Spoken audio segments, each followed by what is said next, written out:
on essaye que les gens viennent et se connectent à la nature. On est vraiment dans la nature, 2 hectares d'arbres, de fleurs, de potagers, etc. Donc pas trop de wifi.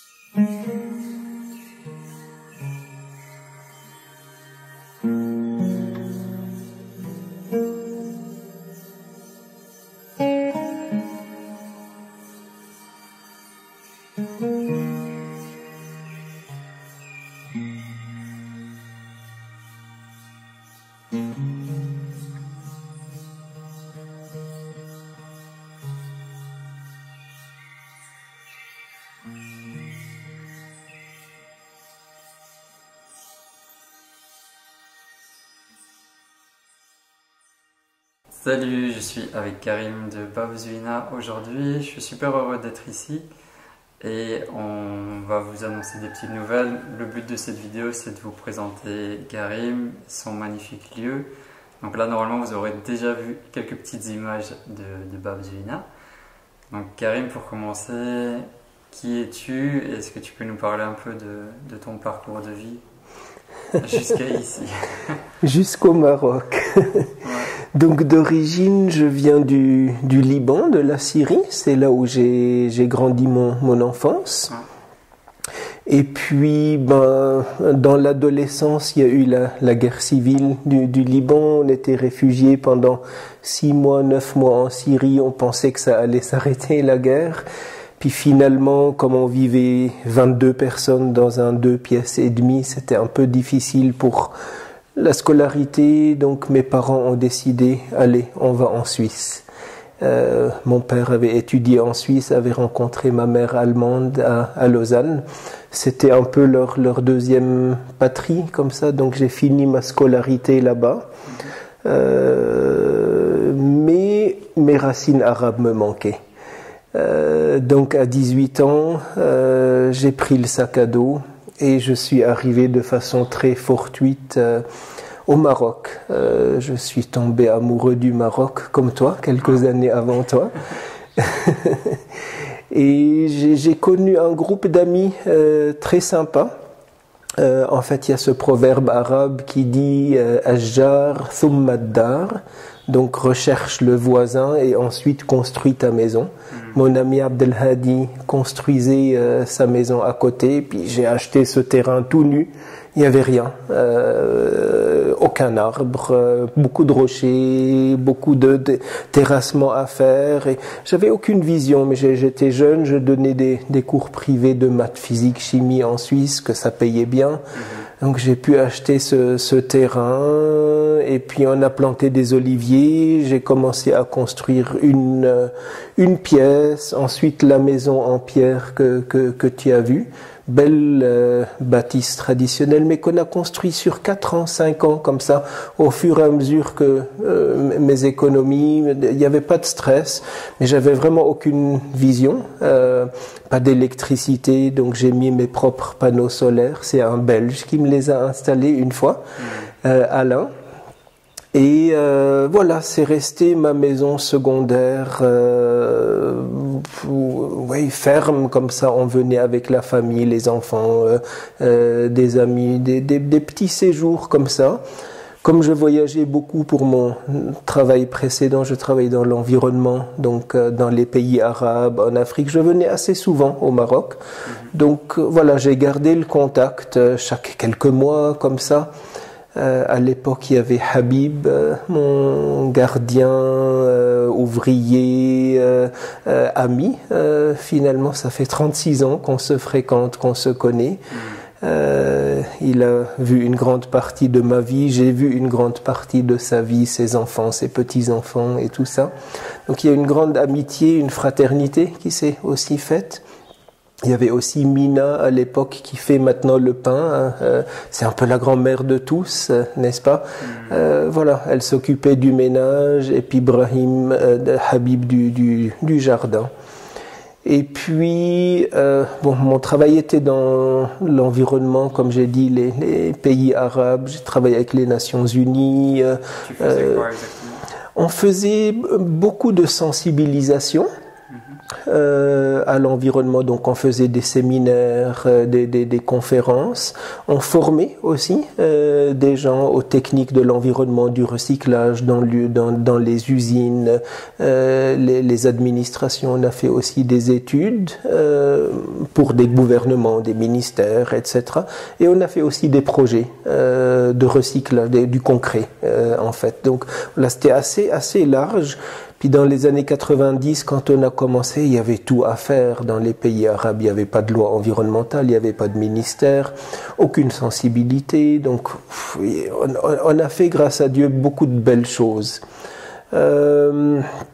Et puis, c'était un peu difficile pour commencer, parce qu'il fallait se créer son nom pendant 4-5 ans. Mais après, on a eu une belle équipe, des ingénieurs, des techniciens, des pédagogues, etc. Et puis, dans chaque pays, j'avais aussi 5, 6, voire 40 employés sur des projets ponctuels.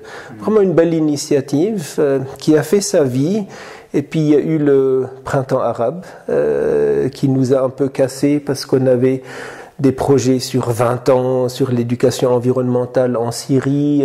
On devait introduire la dimension environnementale dans le primaire, le secondaire. On avait des projets en Tunisie, en Égypte, tout ça. Donc vraiment le printemps arabe a petit à petit bloqué nos travaux. On travaillait encore un peu en Afrique, mais ça ne suffisait plus pour faire tourner l'ONG. C'était une ONG. Donc 2015, j'ai décidé de venir ici. En fait, j'étais encouragé par mes amis profs de yoga. On venait à la Bonne Franquette dans la maison, sous les arcades, faire un peu de yoga. On était 6, 7, 8 personnes. On dormait comme ça. C'était entre amis plutôt. Et puis Claude m'a dit, mais tu dois faire un centre de yoga, ça se prête magnifiquement. Il a parlé à Kate à Karl à Siri. Il y a eu cette communauté de profs de yoga à Iyengar au début, surtout parce qu'on fait du yoga à Iyengar. Et voilà, donc 2015, heureusement j'avais déjà le terrain, il y avait le premier bâtiment, donc je suis venu avec l'idée de faire ce centre de yoga, centre de retraite. Donc on a construit ce bâtiment dans lequel on se trouve, la belle salle de yoga, qui est un peu le cœur de notre projet en fait. C'est vrai, on a accueilli des groupes de flamenco, de calligraphie, de carnet de voyage, mais je dirais 80% de nos groupes sont du yoga. Bon, depuis j'ai connu d'autres yogas, Yin, Yang, Hatha, Kundalini, etc. Donc on a à boire et à manger, n'est-ce pas? Ouais. Mais voilà, l'idée de Babzuina, c'est on essaye que les gens viennent et se connectent à la nature. On est vraiment dans la nature, 2 hectares d'arbres, de fleurs, de potagers, etc. Donc pas trop de Wi-Fi, hein, le Wi-Fi seulement autour de la réception. Et l'idée, c'est que les gens vraiment se connectent à la nature, à soi-même, commencent à méditer, à réfléchir, laissent le stress de la ville ailleurs et puis retrouvent une certaine dimension, une certaine joie de vivre, un certain sens aussi, etc. On n'est pas une secte, hein, on n'est pas un centre spirituel, un ashram comme ça. Donc c'est libre, hein, mais on offre ce lieu à nos hôtes pour qu'ils puissent se ressourcer. Donc normalement c'est des groupes, mais on accepte aussi des individus qui la semaine passée Laïla m'a appelé de New York, elle m'a dit je suis en train de changer de travail, je me rappelle j'étais chez toi en 2018 en tant qu'étudiante, ça m'a beaucoup marqué, est-ce que je peux venir? J'ai 10 jours, j'ai dit voilà, bienvenue. Ça permet aussi des séjours en privé ou en famille, mais je dirais essentiellement c'est des retraites, voilà. Ouais, il y a une belle énergie et ça se voit que c'est un lieu spécial. Quand tu viens ici, tu ne vas pas l'oublier, donc je comprends que des gens veulent revenir. Et j'ai beaucoup de questions, mais peut-être par rapport au yoga. Comment est-ce que tu as rencontré le yoga et qu'est-ce que cette pratique t'apporte? Écoute, c'était assez fortuit parce que je pense en 2007, je me suis fait mal au genou. J'ai eu une opération des genoux, ligaments croisés, puis je pouvais rien faire pendant 1 an. Et puis j'ai parlé à une de mes amies, prof de yoga à Iyengar. Elle m'a dit tu dois faire du yoga. Et puis elle m'a mis en contact avec Claude. Elle enseignait à Bruxelles, je pense. À l'époque, elle était femme de diplomate, donc Bruxelles, Madrid, Brésil, etc. Et puis c'est comme ça que j'ai croché. Donc j'ai pu commencer le yoga avec Claude 2 fois, 3 fois par semaine. Ensuite j'ai fait des stages d'1 semaine. Donc je n'ai pas de diplôme, hein, mais ça fait presque 15 ans que je pratique le yoga à Iyengar. J'ai croché. C'est vraiment top. Ouais, j'adore aussi. Et par rapport au Maroc, on me pose souvent la question comment ça se fait que tu es venu au Maroc, pourquoi Toi, c'est quoi l'impulsion de départ? Écoute, de 18 ans, je cherchais mes racines arabes en fait. Et à l'époque, c'était problématique de retourner au Liban et en Syrie. Donc j'ai pris le sac à dos, je voulais aller en Algérie, j'avais lu un livre sur un cheikh soufi en Algérie, mais on m'a déconseillé, on m'a dit va plutôt au Maroc, c'est plus beau. C'était mon prof de français à l'époque, il avait lu des livres, etc. Le Maroc, l'artisanat, l'histoire, la culture, etc.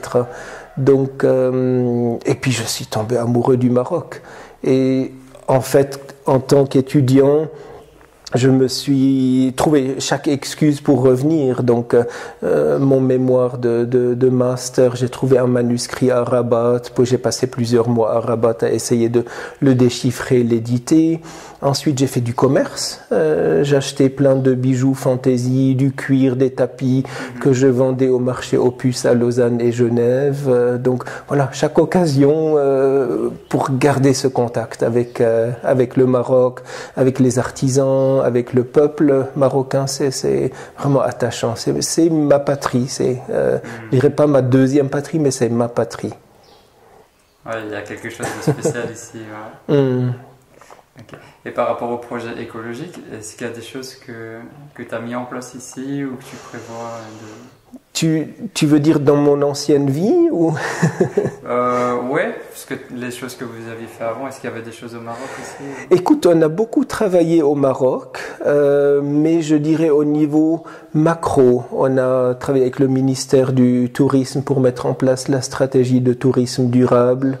On a mis en place des guides, des checklists qu'on a mis en place dans des hôtels. On a formé les hôteliers, leur staff technique à économiser l'eau, l'électricité, minimiser les déchets, etc.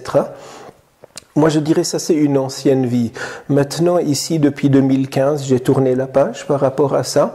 Et j'essaye surtout, je suis écologique jusqu'au bout des ongles, hein, mais j'essaye de faire du travail local.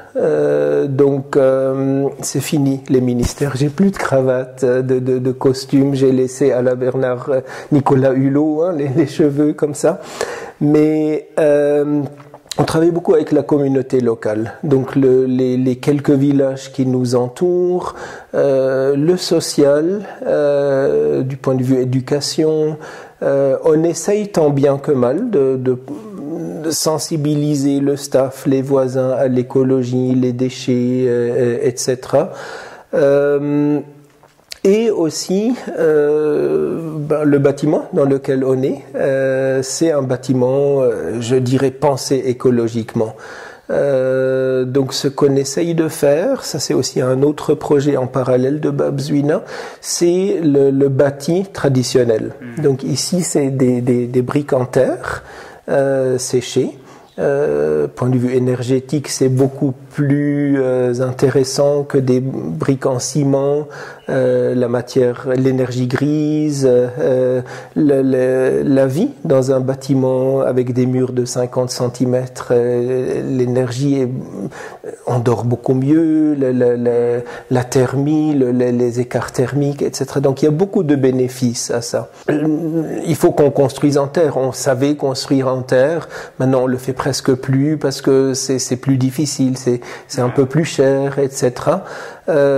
Mais pendant une année, j'ai fait pas mal de recherches avec l'école polytechnique de Lausanne. Il y avait des séminaires sur le bâti en terre au Pérou, au Bangladesh, en Inde, au Maroc. Qu'on a essayé de redécouvrir ces briques de terre, qu'on a améliorées. Parce qu'avant, on faisait un moule, on coulait une brique et puis on faisait une autre brique à côté, puis elle séchait.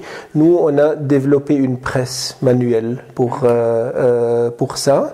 Et puis, on a pressé 100 000 briques pour nos bâtiments qui sont là, le yogashala, puis les chambres supplémentaires. Et ça nous permet aussi, on fait de bouche à oreille, hein, des amis, des clients qui sont venus là, qui ont des fermes à rénover à côté.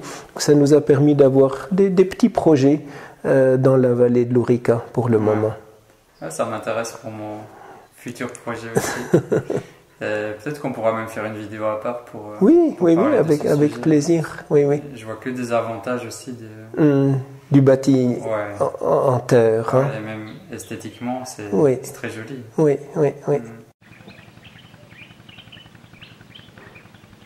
Un petit mot sur le jardin, qui est magnifique aussi. Le jardin...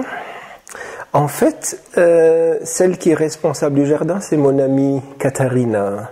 C'est une amie suédoise qui a bientôt 80 ans maintenant, que je connais aussi depuis longtemps. Et c'est une artiste plutôt, un peu folle, comme toutes les artistes. Et puis elle aime beaucoup faire le paysagisme. Et puis quand je lui ai dit en 2015, voilà, maintenant j'ai des oliviers jusqu'à la maison, mais j'aimerais faire un petit peu de jardin ornemental, landscaping, comme ça, elle a dit je viens. Puis elle est venue 3 printemps successifs, une dizaine de jours chaque fois, mais au printemps c'était bien parce que on avait déjà tracé un petit peu les espaces avec Brahim. Et puis elle, pendant 3 mois, elle a beaucoup bouquiné, elle était à la bibliothèque, les différentes espèces qui poussent ici au Maroc, etc. Bon, parfois elle n'avait pas visé juste parce qu'elle idéalisait un peu, mais en visitant les pépineries, ici, en parlant avec les jardiniers, voilà, ce jardin a pris petit à petit forme. Donc elle a aussi dessiné des choses. Je dirais le jardin, c'est sa création à elle, en collaboration avec Brahim et moi-même. On essayait de mettre en avant différentes espèces, la hauteur des petits, des buissons, des touffes, des coins mexicains. Ensuite, on a aussi utilisé un peu les herbes aromatiques pour les allées, que ce soit la lavande ou du thym ou du romarin. Donc, il y a une telle richesse ici dans la végétation. Et grâce à Dieu, on a aussi la chance d'avoir de l'eau. On a de l'eau très proche. On est vraiment dans une nappe phréatique ici. Donc on a 3 puits, un petit et 2 grands, qui suffisent pour irriguer, arroser.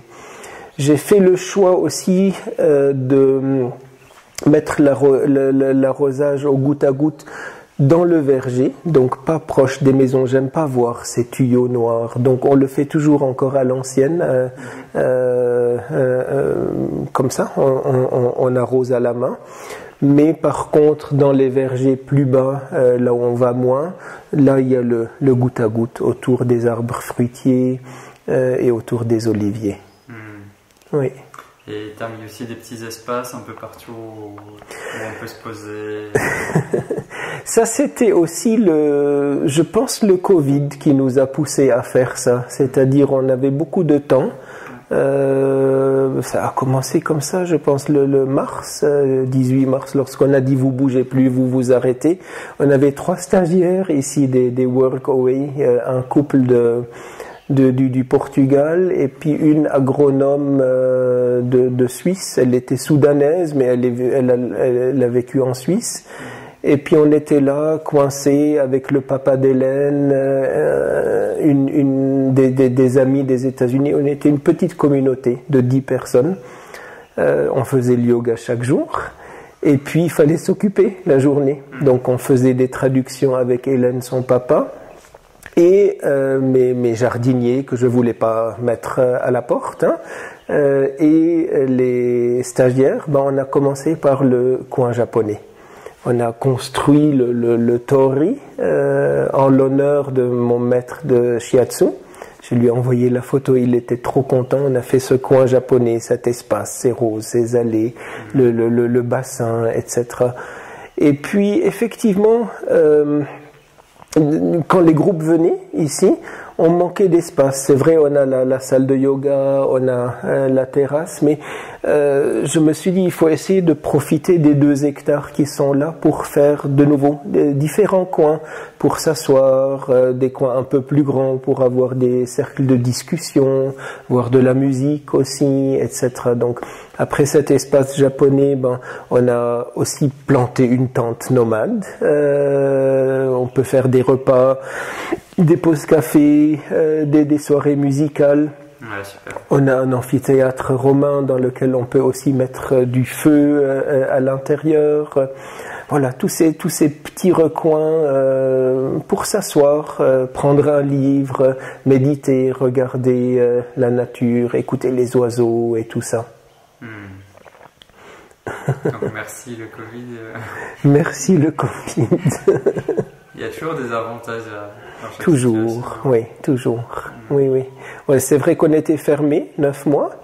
Ouais. Financièrement, c'était difficile, mais ça m'a aussi permis de faire les développements que je voulais faire sur les 4-5 prochaines années. Le nouveau bâtiment avec 7 chambres en plus, c'était dans le pipeline, mais on a pu faire ça, du bruit, de la poussière, tant qu'il n'y avait pas de clients. J'ai mon petit faible pour le tennis, donc après 3 mois et demi de confinement, puis commencer à aller en ville, et puis on m'a dit non, tu peux pas, non, tu dois, non, il faut faire ça, non, il faut passer par là. J'ai dit non, je vais faire mon propre terrain de tennis. Donc c'est peut-être ça, c'est pas orthodoxe, ça sort un peu du cadre de la nature de Babzuina, mais voilà, c'est ma place de jeu privée. Ouais. Puis le sport est important. Le sport est important. La nature, oui. le spirituel. Oui. C'est aligné, je trouve. Et comme tu dis, donc on a la nature ici, mais on est très proche de la montagne. Et donc beaucoup de nos invités, de nos hôtes qui viennent là, on va souvent faire aussi des randonnées dans la montagne. Et donc ça, c'est aussi un volet. On est tout proche, on est à une demi-heure. Il y a des magnifiques balades à faire hors des sentiers touristiques là. Il y a des superbes cascades, il y a pas seulement les cascades de Siti Fatma, mais il y a d'autres qui sont encore plus belles, mais personne va là-bas, il n'y a que des bergers. Même aussi ici, sans prendre de voiture, on va à pied, on a 2 heures de marche, 3 heures de marche, on peut aller visiter une forêt, passer entre les villages, aller boire le thé chez l'habitant. En vélo, c'est très agréable. En vélo aussi, ouais. On est presque voisins, donc voilà, en 20 minutes, on est chez toi. Ouais. Oui. Ouais, c'est super. Et donc là, on prépare la rentrée et je vais organiser un premier week-end ici à Babzuina. Donc du 24 au 26 septembre. Donc merci de m'accueillir ici. Marhaba. Un petit mot sur cette première fois, ou qu'est-ce que tu aurais envie de dire par rapport à ça? Écoute, merci déjà de nous avoir choisis et j'espère on sera à la hauteur. L'idée, comme je t'ai dit, c'est donner cette opportunité, donner ce lieu à des gens qui veulent se ressourcer, qui veulent couper avec le quotidien, qui veulent avoir un endroit propice pour la méditation, pour des balades. Et je pense aussi avec ton encadrement et puis ta connaissance de la culture marocaine, ta sensibilité vis-à-vis la méditation, tout ce qui est nature, je pense qu'on a des mêmes valeurs, donc je pense qu'on va se retrouver magnifiquement. C'est super, je me réjouis. Je me réjouis aussi. Et pour toi, la saison reprend avec les stages On reprend avec les stages, timidement, je dirais. On attend de voir comment les frontières vont ouvrir, s'il y aura un confinement, pas confinement, les quarantaines. Donc il y a encore beaucoup d'incertitudes. Donc pour le moment, il y a l'intérêt sur les stages sur les week-ends, mais on aimerait assez vite reprendre un rythme normal de travail, que c'est des stages sur des semaines. C'est un peu comme les chalets en Suisse, de samedi à samedi, ensuite il y a un autre groupe. On a une grande équipe de travail, donc on arrive à jongler avec les jours de congé des uns des autres pour qu'on soit toujours frais et accueillant, mais l'idée, c'est de recommencer nos stages sur une semaine, voire aussi, on a eu accueilli des teacher training ou des périodes plus longues sur un mois. Ça, c'est un peu notre, la raison d'être du centre de yoga. Et puis on espère renouer avec ce rythme très bientôt, Inch'Allah. Je vous le souhaite aussi. Merci. Et ici, avec ce magnifique lieu, tu vas laisser une trace physique sur Terre. Est-ce que tu as un message que tu aimerais passer, un message du cœur ou quelque chose que tu veux transmettre dans cette vidéo pour terminer? Écoute, il faut rester connecté avec la nature. Je pense que la nature peut beaucoup nous apprendre. Et puis avec soi-même, et ne pas avoir peur du silence, apprivoiser ce silence, et puis aller aussi plus loin, faire des recherches spirituelles, se connecter avec les traditions anciennes, la philosophie ancienne, qui a aussi beaucoup à nous apprendre sur notre âme, sur l'être humain, notre passage sur Terre. Oui, c'est momentané, mais on a une grande mission à faire. Ok, et comment est-ce qu'on peut vous contacter? Il y a un site internet? On a le site internet, je pense www.bab-zwina.com. On a une page Instagram aussi et Facebook. Oui. Okay, super. Je vous invite à venir voir le week-end que je prépare ici à Bab Zwina, à découvrir le lieu. Et voilà, je mettrai tous les liens dans la description. Merci beaucoup pour l'accueil. Merci. Merci pour ce moment. Et voilà, peut-être qu'on fera d'autres vidéos. Avec plaisir, avec plaisir. Merci.